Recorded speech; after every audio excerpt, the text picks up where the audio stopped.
ಒಂದೇ ಒಂದು ರೂಪಾಯಿ ಖರ್ಚಿಲ್ಲದೆ ಬೆಳಕಿನ ವೇಗದಲ್ಲಿ ಶತ್ರುಗಳನ್ನ ಸುಟ್ಟು ಬೂದಿ ಮಾಡುವ ಭಾರತದ ರಹಸ್ಯ ಅಸ್ತ್ರ ದುರ್ಗಾ 2 ಸಿದ್ಧವಾಗಿದೆ.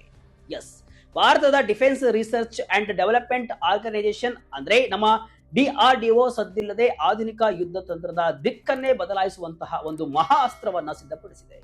ಅದೇ ದುರ್ಗಾ 2. ಇದು ಸಾಮಾನ್ಯ ಬಂದೂಕಲ್ಲ ಅಥವಾ ಗುಂಡು ಹಾರಿಸುವ ಫಿರಂಗಿ ಅಲ್ಲ, ಬದಲಾಗಿ ಇದೊಂದು 100 ಕಿಲೋ ವ್ಯಾಟ್ ಸಾಮರ್ಥ್ಯದ ಹೈ ಎನರ್ಜಿ ಲೇಸರ್ ವೆಪನ್. ಅಂದ್ರೆ ಬೆಳಕಿನ ಕಿರಣಗಳಿಂದಲೇ ಶತ್ರುಗಳನ್ನ ಹೊಡೆದು ಹಾಕುವ ಡೈರೆಕ್ಟೆಡ್ ಎನರ್ಜಿ ವೆಪನ್. ಭಾರತೀಯ ನೌಕಾಪಡೆಯ ಸ್ಟೆಲ್ತ್ ಡೆಸ್ಟ್ರಾಯರ್ ಹಡಗುಗಳಲ್ಲಿ ಈ ಲೇಸರ್ ಅಸ್ತ್ರವನ್ನ ಅಳವಡಿಸಲು ಭರ್ಜರಿ ಸಿದ್ಧತೆಗಳು ಕೂಡ ನಡೆಯುತ್ತಿವೆ. ಹಾಗಾದ್ರೆ ಏನಿದು ದುರ್ಗಾ 2 ಪ್ರೋಗ್ರಾಂ? ಈ 100 KW ಲೇಸರ್ ವೆಪನ್ ನ ವಿಶೇಷತೆಗಳು ಏನು? ಇದು ಹೇಗೆ ಕೆಲಸ ಮಾಡುತ್ತೆ? ನಮ್ಮ ರಕ್ಷಣಾ ವ್ಯವಸ್ಥೆಯಲ್ಲಿ ವಿಶೇಷವಾಗಿ ನೌಕಾಪಡೆಯಲ್ಲಿ ಇದು ಯಾಕೆ ಗೇಮ್ ಚೇಂಜರ್ ಆಗಲಿ? ಇಸ್ರೇಲಿನ ಐರನ್ ಬೀಮ್ಗೂ ಇದಕ್ಕೂ ಏನ್ ವ್ಯತ್ಯಾಸ? ಈ ಎಲ್ಲಾ ರೋಚಕ ಮಾಹಿತಿಯನ್ನ ನಾವು ಇವತ್ತು ನಿಮಗೆ ಸರಳವಾಗಿ ವಿವರಿಸ್ತೀವಿ. ವಿಡಿಯೋವನ್ನ ಸ್ಕಿಪ್ ಮಾಡದೆ ಕೊನೆವರೆಗೂ ನೋಡಿ. ಏನಿದು ದುರ್ಗಾ 2 ಪ್ರೋಗ್ರಾಂ? ಬೆಳಕಿನ ವೇಗದಲ್ಲಿ ಶತ್ರುಗಳ ನಾಶ. ಎಸ್, ದುರ್ಗಾ 2 ಅಂದ್ರೆ ಡೈರೆಕ್ಷನಲಿ ಅನ್ರಿಸ್ಟ್ರಿಕ್ಟೆಡ್ ರೇ ಗನ್ ಅರೆ ಅಂತ. ಇದೊಂದು ಅತ್ಯಂತ ಕ್ಲಾಸಿಫೈಡ್ ಅಂದ್ರೆ ಗೌಪ್ಯವಾಗಿ ನಡೆಯುತ್ತಿರುವ ಭಾರತದ ಪ್ರತಿಷ್ಠಿತ ರಕ್ಷಣಾ ಪ್ರಾಜೆಕ್ಟ್ ಆಗಿದೆ. ಇದರ ಮುಖ್ಯ ಉದ್ದೇಶವೇ ಶತ್ರುಗಳ ಡ್ರೋನ್ಗಳು, ಕ್ಷಿಪಣಿಗಳು ಮತ್ತು ಯುದ್ಧ ವಿಮಾನಗಳನ್ನ ಯಾವುದೇ ಗುಂಡು ಅಥವಾ ಮದ್ದು ಗುಂಡುಗಳು ಇಲ್ಲದೆ ಕೇವಲ ಲೇಸರ್ ಕಿರಣಗಳ ಮೂಲಕ ನಾಶಪಡಿಸುವುದು. ಸಾಂಪ್ರದಾಯಿಕ ಯುದ್ಧದಲ್ಲಿ ನಾವು ಕ್ಷಿಪಣಿಗಳನ್ನು, ಗುಂಡುಗಳನ್ನು ಬಳಸ್ತೇವೆ, ಆದರೆ ಈ ದುರ್ಗಾ 2 ಲೇಸರ್ ಅಸ್ತ್ರ ಸಾಂಪ್ರದಾಯಿಕ ಯುದ್ಧ ತಂತ್ರದಿಂದ ಎನರ್ಜಿ ಬೇಸ್ಡ್ ಅಂದ್ರೆ ಶಕ್ತಿ ಆಧಾರಿತ ಯುದ್ಧ ತಂತ್ರದ ಕಡೆಗೆ ಭಾರತದ ಬಹುದೊಡ್ಡ ಹೆಜ್ಜೆಯಾಗಿದೆ. ಗುರುತ್ವಾಕರ್ಷಣೆ ಅಥವಾ ವಾತಾವರಣದ ಎಳೆತಕ್ಕೆ ಸಿಲುಕದೆ ಗುರಿಯನ್ನ ಅತ್ಯಂತ ನಿಖರವಾಗಿ ಇದು ಹೊಡೆಯಬಲ್ಲದು. ಈ ಅಸ್ತ್ರವನ್ನ ಭಾರತೀಯ ನೌಕಾಪಡೆಯ ಯುದ್ಧ ನೌಕೆಗಳಿಗೆ ಅಳವಡಿಸಲು DRDO ಸಜ್ಜಾಗಿದ್ದು, ಶೀಘ್ರದಲ್ಲಿಯೇ ನಮ್ಮ ಯುದ್ಧ ನೌಕೆಗಳು ಲೇಸರ್ ಅಸ್ತ್ರವನ್ನ ಹೊಂದಲಿದ್ದು, ನ್ಯೂಕ್ಲಿಯರ್ ಜೊತೆ ಲೇಸರ್ ಶಕ್ತಿಯೂ ಕೂಡ ಸಿಗಲಿದೆ. 100 ಕಿಲೋ ವ್ಯಾಟ್ ಲೇಸರ್ ವೆಪನ್ನಿನ ತಾಕತ್ತೇನು? ಕಣ್ಣಿಗೆ ಕಾಣಲ್ಲ, ಯಾವುದೇ ಸದ್ದಿರಲ್ಲ. ವೀಕ್ಷಕರೇ, ಈ ಹಿಂದೆ ಭಾರತದ ಲೇಸರ್ ವೆಪನ್ ಸಾಮರ್ಥ್ಯ ಕೇವಲ 25 ಕಿಲೋ ವ್ಯಾಟ್ ರೇಂಜ್ ನಲ್ಲಿ ಮಾತ್ರ ಇತ್ತು. ಈ ಹಳೆಯ ಮಾಡೆಲ್ಗಳು ಕೇವಲ ಡ್ಯಾಸ್ಲರ್ ಗಳಾಗಿ ಕೆಲಸವನ್ನ ಮಾಡ್ತಾ ಇದ್ವು. ಅಂದ್ರೆ ಶತ್ರುಗಳ ಡ್ರೋನ್ ಅಥವಾ ಕ್ಷಿಪಣಿಗಳ ಆಪ್ಟಿಕಲ್ ಮತ್ತು ಎಲೆಕ್ಟ್ರಾನಿಕ್ ಸೆನ್ಸಾರ್ ಗಳನ್ನ ತಾತ್ಕಾಲಿಕವಾಗಿ ಬ್ಲೈಂಡ್ ಮಾಡ್ತಾ ಇದ್ವು. ಅವುಗಳನ್ನ ಸಂಪೂರ್ಣವಾಗಿ ನಾಶ ಮಾಡುವ ಸಾಮರ್ಥ್ಯ ಅವುಗಳಿಗೆ ಇರಲಿಲ್ಲ. ಆದ್ರೆ ಈಗ ಬರುತ್ತಿರುವಂತಹ ದುರ್ಗಾ 2 ಬರೋಬ್ಬರಿ 100 ಕಿಲೋ ವ್ಯಾಟ್ ಸಾಮರ್ಥ್ಯದ ಲೇಸರ್. ಇದರ ಪವರ್ ಎಷ್ಟಿರುತ್ತೆ ಅಂದ್ರೆ, ಶತ್ರುಗಳ ಡ್ರೋನ್ ನಮ್ಮ ಹಡಗಿನ ಕಡೆ ಬರ್ತಾ ಇದ್ರೆ ಇದು ಬಿಡುವ ಅತಿ ಉಷ್ಣತೆಯ ಲೇಸರ್ ಕಿರಣಗಳು ಡ್ರೋನಿನ ಹೊರ ಕವಚವನ್ನ, ಕಬ್ಬಿಣವನ್ನ ಸೆಕೆಂಡ್ಗಳಲ್ಲಿ ಸುಟ್ಟು ರಂಧ್ರ ಮಾಡಿ ಗಾಳಿಯಲ್ಲಿ ಅದನ್ನ ಚೂರು ಚೂರು ಮಾಡಿ ಬಿಡುತ್ತೆ. ಅಷ್ಟೇ ಅಲ್ಲ, ನಮ್ಮ ಹಡಗುಗಳ ಕಡೆ ನುಗ್ಗಿ ಬರುವಂತಹ ಆಂಟಿ ಶಿಪ್ ಕ್ರೂಸ್ ಕ್ಷಿಪಣಿಗಳ ಇನ್ಫ್ರಾರೆಡ್ ಟಾರ್ಗೆಟಿಂಗ್ ಸಿಸ್ಟಮ್ ಅನ್ನು ಕೂಡ ಸ್ಕ್ರಾಂಬಲ್ ಮಾಡಿ ಅವು ದಾರಿ ತಪ್ಪುವಂತೆ ಮಾಡುತ್ತೆ. ಶತ್ರುಗಳಿಗೆ ತಾವು ಎಲ್ಲಿಂದ ದಾಳಿಗೆ ಒಳಗಾದೆವು ಅನ್ನುವುದು ಕೂಡ ತಿಳಿಯದಷ್ಟು ಸೈಲೆಂಟ್ ಆಗಿ, ಕಣ್ಣಿಗೆ ಕಾಣದಂತೆ ಇದು ಕೆಲಸವನ್ನ ಮಾಡಿ ಮುಗಿಸಿಬಿಡುತ್ತೆ.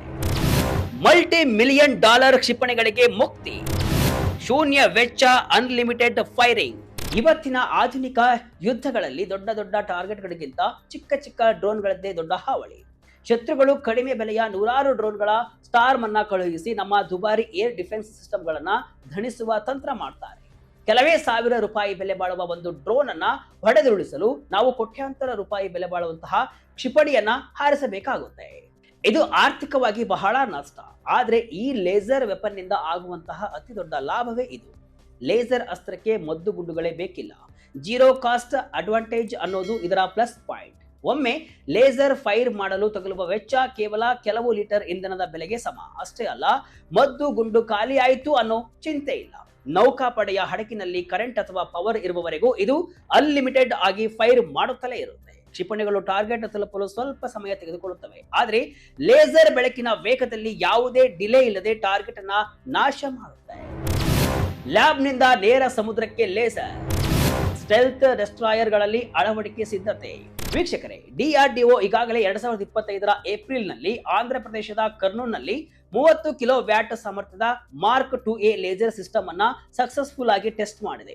ಇದನ್ನ ವಾಹನದ ಮೇಲೆ ಅಳವಡಿಸಬಹುದಾಗಿದೆ. ಈ ಟೆಸ್ಟ್ ನಲ್ಲಿ ಸುಮಾರು 5 ಕಿಲೋಮೀಟರ್ ದೂರದಲ್ಲಿದ್ದ ಫಿಕ್ಸ್ಡ್ ವಿಂಗ್ ಡ್ರೋನ್ ಗಳನ್ನ ಇದು ಉಡಿಸ್ ಮಾಡಿತ್ತು. ಇದಾದ ಬಳಿಕ Indian air force 16 unit 10 kilowatt MK2A system ಗಳಿಗೆ ಅನುಮೋದನೆಯನ್ನ ನೀಡಿದೆ.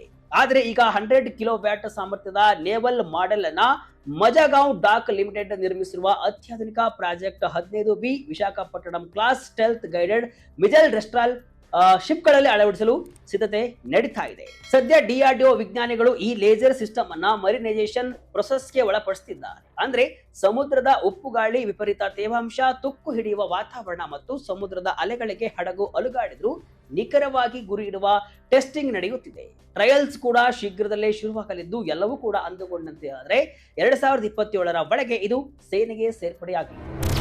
ಚೀನಾ ಪಾಕಿಸ್ತಾನಕ್ಕೆ ಶುರುವಾಯಿತು ನಡುಕ. ಇಸ್ರೇಲಿನ ಐರನ್ ಭೀಮ್ಗೆ ಪೈಪೋಟಿ. ಭಾರತದ ಈ ಡಿಆರ್ಡಿಒ ಲೇಸರ್ ಪ್ರಾಜೆಕ್ಟ್ ಕೇವಲ ನೌಕಾಪಡೆಗೆ ಮಾತ್ರ ಸೀಮಿತವಲ್ಲ. ಇದು ಭಾರತದ ಮಲ್ಟಿ ಡೊಮೇನ್ ಡಿಫೆನ್ಸ್ ಅಂದ್ರೆ ಭೂಮಿ, ಆಕಾಶ ಮತ್ತು ಸಮುದ್ರ ಮೂರು ಕಡೆಯೂ ರಕ್ಷಣೆಯನ್ನ ನೀಡಬಲ್ಲದು. ಸದ್ಯ ಇದರ ರೇಂಜ್ 5ರಿಂದ 20 ಕಿಲೋಮೀಟರ್ ವರೆಗೆ ಇದ್ದು ಮುಂದಿನ ದಿನಗಳಲ್ಲಿ ಇದನ್ನ 100+ ಕಿಲೋಮೀಟರ್ಗೆ ಹೆಚ್ಚಿಸುವ ಗುರಿಯನ್ನ ಹೊಂದಲಾಗಿದೆ.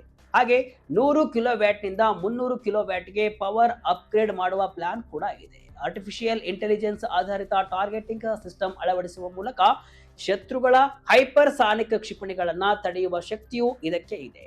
S-400 ನಂತಹ ವ್ಯವಸ್ಥೆಯ ಜೊತೆಗೆ ಇದೊಂದು ಪೂರಕ ಲೇಯರ್ ಆಗಿ ಕೆಲಸವನ್ನ ಮಾಡಲಿದೆ. ಅಮೆರಿಕ, ಚೀನಾ ಮತ್ತು ಇಸ್ರೇಲ್ ನಂತಹ ದೇಶಗಳು ಮಾತ್ರ ಇಂತಹ ತಂತ್ರಜ್ಞಾನವನ್ನ ಹೊಂದಿವೆ. ಈಗ ದುರ್ಗಾ 2 ಮೂಲಕ ಚೀನಾ ಮತ್ತು ಪಾಕಿಸ್ತಾನದ ಕಡಿಮೆ ಬೆಲೆಯ ಡ್ರೋನ್ ಬೆದರಿಕೆಗಳಿಗೆ ಭಾರತ ತಕ್ಕ ತಿರುಗೇಟು ನೀಡಲು ಸಜ್ಜಾಗಿದೆ. ಇದು ಆತ್ಮ ನಿರ್ಭರ್ ಭಾರತ್ ಯೋಜನೆಯಡಿ ವಿದೇಶಿ ಅಸ್ತ್ರಗಳ ಮೇಲಿನ ಅವಲಂಬನೆಯನ್ನ ತಗ್ಗಿಸಿ ಭಾರತವನ್ನ ಗ್ಲೋಬಲ್ ಲೀಡರ್ ಆಗಿ ನಿಲ್ಲಿಸಲಿದೆ.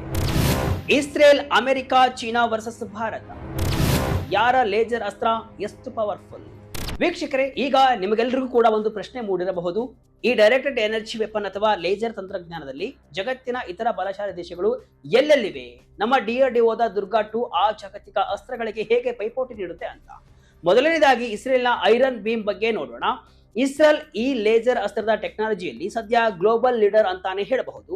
ಯಾಕಂದ್ರೆ ಅವರ ಐರನ್ ಬೀಮ್ ಈಗಾಗಲೇ ಕಂಬ್ಯಾಟ್ ಪ್ರೂವನ್ ಅಂದ್ರೆ ಯುದ್ಧದಲ್ಲಿ ನೇರವಾಗಿ ಬಳಕೆಯಾಗ್ತಾ ಇದೆ. ಇದು 100ರಿಂದ 150 ಕಿಲೋ ವ್ಯಾಟ್ ಸಾಮರ್ಥ್ಯವನ್ನ ಹೊಂದಿದ್ದು 7ರಿಂದ 10 ಕಿಲೋಮೀಟರ್ ದೂರದಲ್ಲಿರುವಂತಹ ರಾಕೆಟ್, ಡ್ರೋನ್ ಮತ್ತು ಮಾರ್ಟರ್ಗಳನ್ನ ಹೊಡೆದುರುಳಿಸುತ್ತೆ. ಇದನ್ನ ಅವರ ಪ್ರಖ್ಯಾತ ಐರನ್ ಡೋಮ್ ವ್ಯವಸ್ಥೆಯ ಜೊತೆಗೆ ಸೇರಿಸಿ ಬಳಸ್ತಾ ಇದ್ದಾರೆ. ಒಂದು ಬಾರಿ ಫೈರ್ ಮಾಡಲು ಕೇವಲ $2ರಿಂದ $5 ಖರ್ಚಾಗುತ್ತೆ ಅಷ್ಟೇ. ಇನ್ನು ಎರಡನೇದು ಅಮೆರಿಕ. ಇವರ ಹೆಲಿಯೋಸ್ ಅಥವಾ ಲಾಸ್ ಲೇಸರ್ ಸಿಸ್ಟಮ್. ಅಮೆರಿಕನ್ ಸೇನೆ ಮುಖ್ಯವಾಗಿ ನೌಕಾಪಡೆಯತ್ತ ಅಂದ್ರೆ ಸಮುದ್ರದ ಮೇಲಿನ ರಕ್ಷಣೆಗೆ ಹೆಚ್ಚು ಗಮನ ಹರಿಸಿದೆ. 60ರಿಂದ 150 ಕಿಲೋವ್ಯಾಟ್ ಸಾಮರ್ಥ್ಯದ ಈ ಅಸ್ತ್ರಗಳನ್ನ 2024ರಲ್ಲೇ ಅವರ ಯುದ್ಧ ನೌಕೆಗಳಲ್ಲಿ ಅಳವಡಿಕೆ ಮಾಡಲಾಗಿದೆ. ಇದರ ರೇಂಜ್ 1ರಿಂದ 5 ಕಿಲೋಮೀಟರ್ ಇದ್ದು ಸಮುದ್ರದಲ್ಲಿ ಬರುವ ಶತ್ರುಗಳ ಡ್ರೋನ್ಗಳು, ಚಿಕ್ಕ ಬೋಟ್ಗಳು ಮತ್ತು ಕ್ಷಿಪಣಿಗಳನ್ನ ಇದು ಟಾರ್ಗೆಟ್ ಮಾಡುತ್ತೆ. ಇದಕ್ಕೆ ಪ್ರತಿ ಶಾಟ್ಗೆ $1ರಿಂದ $10 ವೆಚ್ಚವಾಗುತ್ತೆ. ಇನ್ನು ಮೂರನೇದು ನಮ್ಮ ನೆರೆಯ ಚೀನಾ. ಇವರ ಲೇಸರ್ ಅಸ್ತ್ರದ ಹೆಸರು ಸೈಲೆಂಟ್ ಹಂಟರ್. ಇದು 30ರಿಂದ 100 ಕಿಲೋವ್ಯಾಟ್ ಸಾಮರ್ಥ್ಯ ಹೊಂದಿದ್ದು ಹಡಗು ಮತ್ತು ನೆಲದ ಮೇಲಿನ ಗುರಿಗಳಿಗಾಗಿ ಡಿಸೈನ್ ಮಾಡಲಾಗಿದೆ. 1ರಿಂದ 4 ಕಿಲೋಮೀಟರ್ ವರೆಗೆ ಡ್ರೋನ್ಗಳ ಸ್ಟಾರ್ಮ್ ಅನ್ನ ಇದು ನಾಶ ಮಾಡಬಲ್ಲದು. ಆದ್ರೆ ಇದು ಫೀಲ್ಡ್ ನಲ್ಲಿ ಅಷ್ಟೇನು ಯಶಸ್ವಿಯಾಗಿಲ್ಲ. ಹಾಗಾದ್ರೆ ಈ ಮೂರು ದೇಶಗಳಿಗೆ ಹೋಲಿಸಿದ್ರೆ ನಮ್ಮ ಭಾರತದ ದುರ್ಗಾ 2 ಎಲ್ಲಿದೆ? ನೋಡಿ ವೀಕ್ಷಕರೇ, ಅಮೆರಿಕ, ಇಸ್ರೇಲ್, ಚೀನಾಗಳಿಗೆ ಹೋಲಿಸಿದ್ರೆ ನಮ್ಮ ದುರ್ಗಾ 2 ಫೀಲ್ಡ್ ಗೆ ಇಳಿಯುವ ವಿಚಾರದಲ್ಲಿ ಸ್ವಲ್ಪ ಹಿಂದಿದೆ. ಅಂದ್ರೆ ಅವರದ್ದು ಈಗಾಗಲೇ ಬಳಕೆಯಲ್ಲಿದ್ರೆ ನಮ್ಮದು ಇನ್ನೂ ಪ್ರೋಟೋಟೈಪ್ ಹಂತದಲ್ಲಿದೆ. ಆದ್ರೆ ಪವರ್ ಸ್ಕೇಲಿಂಗ್ ಅಥವಾ ಅಸ್ತ್ರದ ಸಾಮರ್ಥ್ಯದ ವಿಚಾರದಲ್ಲಿ ಇದು ಯಾರಿಗೂ ಕಮ್ಮಿ ಇಲ್ಲ. ಪ್ರೋಟೋಟೈಪ್ ಹಂತದಲ್ಲೇ ಇದು 100 ಕಿಲೋ ವ್ಯಾಟ್ ದಾಟಿದ್ದು ಭವಿಷ್ಯದಲ್ಲಿ ಬರೋಬ್ಬರಿ 300 ಕಿಲೋ ವ್ಯಾಟ್ಗೆ ಏರುವ ಬಹುದೊಡ್ಡ ಗುರಿಯನ್ನ ಹೊಂದಿದೆ. ಒಟ್ಟಿನಲ್ಲಿ ಭವಿಷ್ಯದ ವಾಯು ರಕ್ಷಣೆ ಅಥವಾ ಏರ್ ಡಿಫೆನ್ಸ್ ಅನ್ನೋದು ಕೇವಲ ದೊಡ್ಡ ದೊಡ್ಡ ಕ್ಷಿಪಣಿಗಳಿಂದ ನಡೆಯುವುದಿಲ್ಲ. ಬದಲಾಗಿ ಅದು ಹೆಚ್ಚು ಸ್ಮಾರ್ಟ್, ಅತಿ ವೇಗ ಮತ್ತು ದಕ್ಷವಾಗಿರುವ ಎನರ್ಜಿ ಆಧಾರಿತ ಲೇಸರ್ಗಳಿಂದ ನಡೆಯಲಿದೆ. ವಾತಾವರಣದ ಅಡೆತಡೆಗಳು, ಅತಿ ಹೆಚ್ಚು ಕರೆಂಟ್ ಸಪ್ಲೈ ಬೇಕಾಗಿರುವುದು ಮತ್ತು ರೇಂಜ್ ವಿಸ್ತರಣೆಯಂತಹ ಕೆಲವು ಸವಾಲುಗಳು ಸದ್ಯಕ್ಕೆ ಇವೆ. ಆದ್ರೆ ಮುಂದಿನ ಟೆಸ್ಟಿಂಗ್ಗಳಲ್ಲಿ ಇವೆಲ್ಲವನ್ನು ಕೂಡ ಮೆಟ್ಟಿ ನಿಂತು ದುರ್ಗಾ 2 ಸಕ್ಸಸ್ ಆದ್ರೆ ಸಮುದ್ರದ ಮೇಲಿನ ಯುದ್ಧಗಳಲ್ಲಿ ಭಾರತವೇ ಅನಭಿಷಿಕ್ತ ದೊರೆಯಾಗುವುದರಲ್ಲಿ ಯಾವುದೇ ಅನುಮಾನವಿಲ್ಲ. ಇದಕ್ಕೆ ನೀವೇನಂತೀರಿ?